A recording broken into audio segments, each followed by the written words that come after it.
We've officially met the rudest RVers ever. And no, it wasn't us. So in this video, we're going to share our experience with these rude RV neighbors and share the 7 unwritten rules of campground etiquette. We thought it was common sense. Welcome back to the RV Odd Couple. My name is John. And I'm Mercedes, and long story short, we sold most of our possessions in pursuit of freedom, independence, and adventure. Because life is so short, you guys. It is. But just off the bat, guys, most RVers, we'd say about 90-95% are salt of the earth people. They're good, solid people. They're kind, they're considerate. We find that campers are very helpful to one another, and those are the people we like to engage with. Yeah, but we're not talking about them in this video. We're talking about the rude ones. We couldn't decide which one was like the rudest, so we want you to help us decide like who gets the coveted trophy of rudest RVer ever. But in this video, we're going to share the top 3 rudest campers that we've ever met in our lives. Please tell us, what's the worst experience you've ever had with a rude camper? Leave them in the comments below, and also please give this video a thumbs up, and if you're not subscribed, subscribe. All right, so let's set up the story for this one. It was just, if it hadn't happened to us and someone said this, I'd have been like, nah. So we're enjoying our morning before travel day. John hasn't even had his first cup of coffee. He's looking out the window, and what do we see? Our neighbor getting ready, right? Well, first he has his truck parked like really close to our RV. In fact, closer to our RV than his RV. Yeah, it was literally about a foot or 2 off the steps, and I noticed his dog was tied to the bumper. And this is what's really tricky. When you tie your dog, you need to think about the circumference and the radius, right? So the dog had more access to our site than he did the neighbor's site. Yeah, so I went upstairs to make a cup of coffee, and by the time I came back down, I looked out the window and I knew what that dog was fixing to do, guys. Yeah. And I couldn't believe my eyes, and literally saw the dog lift his leg up and the owner looking at the dog doing this. Yeah, he knows full on what's happening. He's aware of where the dog is and what the dog is doing, and is not doing anything to stop it. So I hit the door quick when I came out. Literally, I opened my door and he's literally 3.5, 4 feet away. I see his dog peeing on my step. And as soon as the guy sees me, I startle him because I opened the door so quick. He looks up and he says, "Oh, I'm so sorry." Like he didn't, like he didn't realize what was going on. What he didn't realize is we saw that he knew it. He was watching the dog do this. I started down the steps. I didn't say a word. I was ready to get in a confrontation with this guy and, reading the riot act. And as I got to the last step, I literally slipped and fell into the pee, right? And this guy just stood back, and I was furious. I must have been purple and red. I stood up with these fire in my eyes. I looked at him, and all of a sudden I had a moment of clarity, knowing that this guy's a lot older than I am. Yeah. If I started across down that road, I knew that I might get out of control. There's no honor in beating up Grandpa. There's no honor in beating up Grandpa.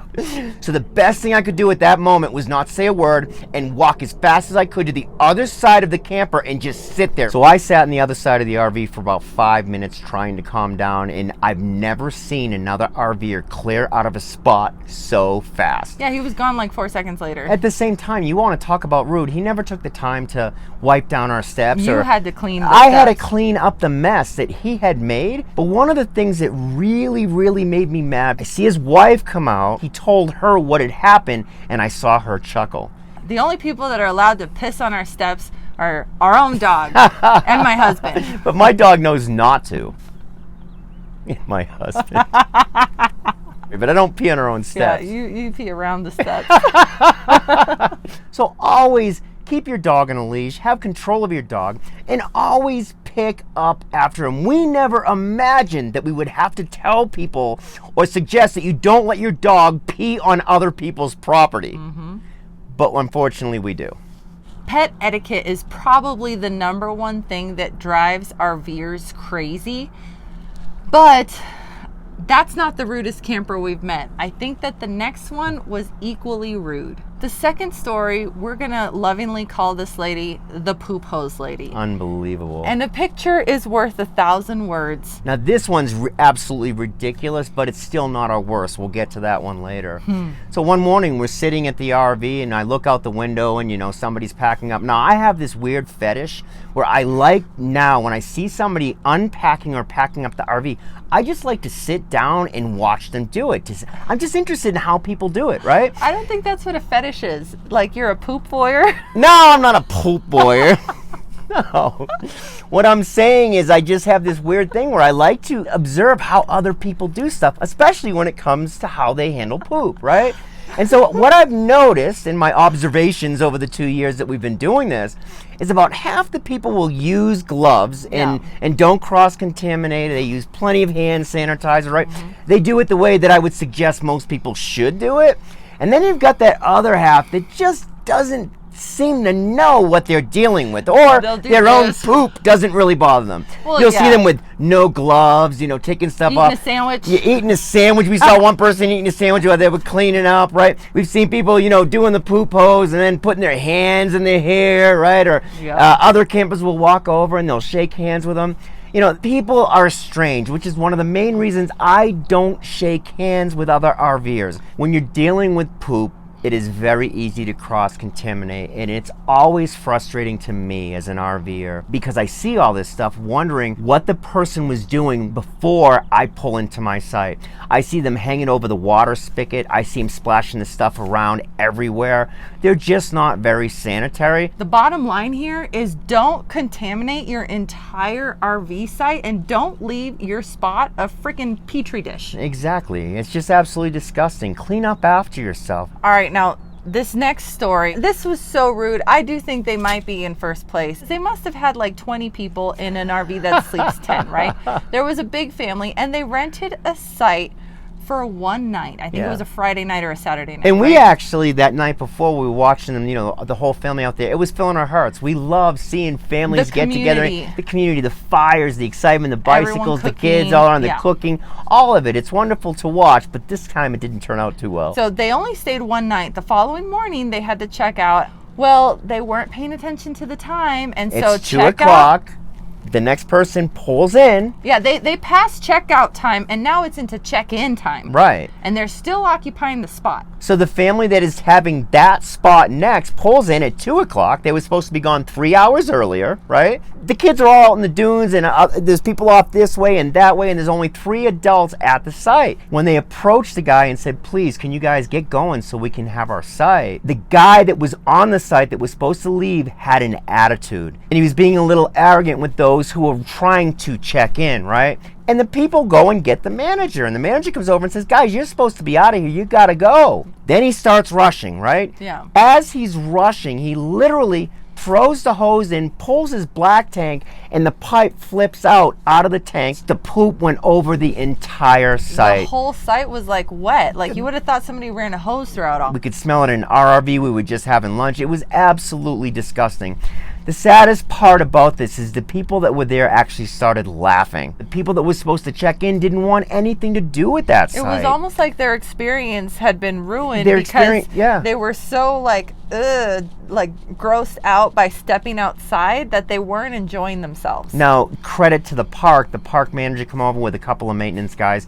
They started spraying it down as best they could. Yeah. They were dropping, I think they were using kitty litter to drop. Now the creme de la creme to this story. They had finally cleaned up. There's poop all over the campsite. This guy, by this time, is actually starting to finally rush to get out of the way to let these new campers in there.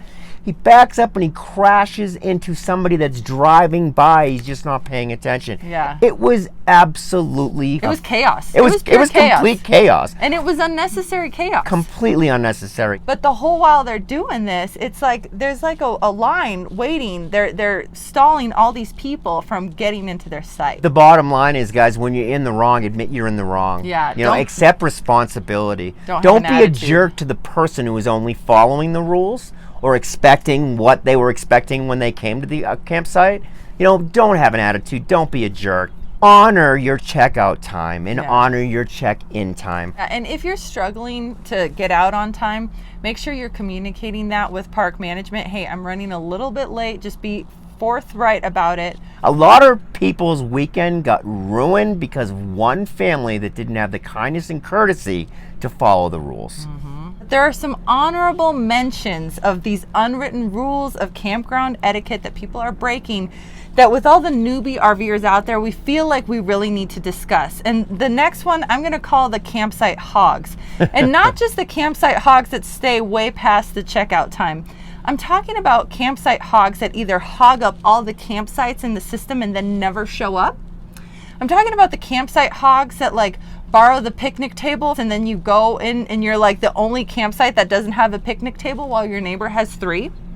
I'm talking about the campsite hogs that just assume that like all the grass is a shared area and their kids are spending more time on your site than on their own. And then the ones that drive me crazy are the ones that will actually pull in and pull right up to the line, and they'll have their slides go in. You know, a lot of spots today are somewhat small, guys. Respect other people's property. Don't walk across it. Unless it's like raining, pouring, and you're in a big hurry for a good reason. Yeah, you're running for your life because lightning's coming. That's It's fine. the quickest straight line to your thing. That's but you know what? different. Just respect other people's property lines. You know, have an idea of what the campsite is. Typically, wherever your services are located, right, your electricity, your hose, and your dump, that is going to be the line for your site. Don't pull up tight to it and then open your slides 3 or 4 feet over and only leave that guy next door only, 6 or 7 feet for his site. Yeah, because he can't use the spot even though you're not technically on the ground. Yeah. He still can't use that area. And don't suddenly pitch a tent in somebody else's site because there's not enough room and then blame the campground because the sites are too tight. Yeah. We literally saw somebody set up a tent literally almost against another RV, their neighbor. And then at around 11, 12 o'clock at night, we heard the kids in there playing, and they were right under the master bedroom in this big fifth wheel. Yeah. It's so rude. You know, just have common sense and common courtesy. Have manners. Yeah, I agree. And this ties into the next one, which is really the principle of leave no trace. You see that a lot in national parks. I believe that it also applies to campgrounds. And I think it takes on the form of many things. It can be trash. It can be your dog messes. It can be cigarette butts. Any type of thing that leaves a trace on your campsite is a problem. At a minimum, guys, leave it the way you found it. Right. But what we like to do is leave it even cleaner than when we found it. Love it. The next one I think is super important because people don't realize how thin these RVs are, right? If a husband and wife are having a fight in the RV, sorry to break it to you, but the whole park knows about it, right?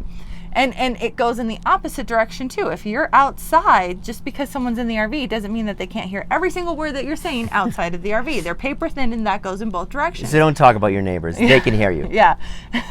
But that also goes into the quiet hours. They're really there for a reason, and really respecting those early morning hours and those late evening hours. And if you are coming in late to check in because you had a horrendous day driving, maybe don't set up the entire campsite at 10 o'clock at night when other people have been sleeping. Drives me crazy, and it happens, right? Something happens, you got a flat, you're running late, you get in the site. Sure. Just be respectful. Maybe you're going to be a little uncomfortable until the light comes up the next morning. Yeah. But when people go and they pull out an impact hammer No, that's rude. at 11 o'clock at night, that's absolutely ridiculous. You want to talk about selfish and self-centered? Yeah. That's it. Yeah, no, it's true because your problems are not other people's problems. Now, I do think that generally speaking on the weekends, people tend to be a little bit more lax about quiet hours Right. than like on a Tuesday night, for example. Most RVers are not full-timers. Most RVers are not working within the confines of their RV, but more and more people are.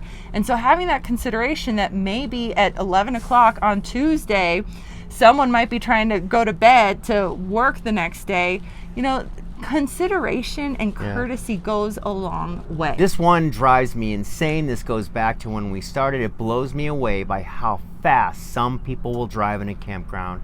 And I have a 5-year-old daughter, guys. And when I see it, it drives me absolutely insane. When we did our first etiquette video, I used to literally, I told the truth in this video, and people were either loved it or they hated me for it, right? But I literally used to have a basketball that I would roll out in front of the car, and people were appalled that I would do such a thing. Well, I have grown up. I don't roll my ball at the car anymore, but I do walk towards them. I'll yell, slow down, or I'll give them really nasty looks. So if you're in a campground, guys, remember, these are places where families relax, kids run free, enjoying nature.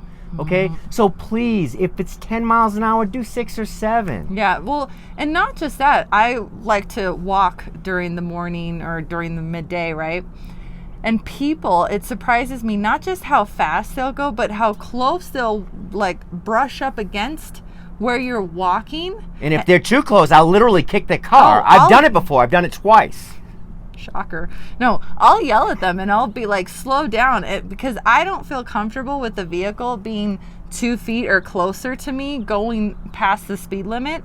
I mean, and I just have gotten to the point where I just hop on the grass as soon as I see a vehicle, because I can't trust that people will go slow, and I can't trust that people will keep my safety in mind. And I have no protection as a pedestrian, right? But I get really, really frustrated when this happens around kids. Yeah, and especially the younger kids that are going 20, 25, 35 miles an hour way and too texting fast. in a campground. Way too They're not fast. even paying attention. Yep. So for those of you who think I'm a jerk, right? Well, that I'm being an old FUD because I don't like people speeding around, yeah. Just know this. If you speed around close to my wife, close to my kid, just know you might get a ball rolled at you, or if you come too close to us, I will literally kick your car. Yeah. You'll slow down. Yeah, and we'll give you a really mean face too. But we're not the rude campers. Everyone else is. So be sure to put your rude camper stories in the comments, guys. Please give this video a thumbs up. It'll make YouTube share it with more campers. And thank you so much for watching. We'll see you in the next video.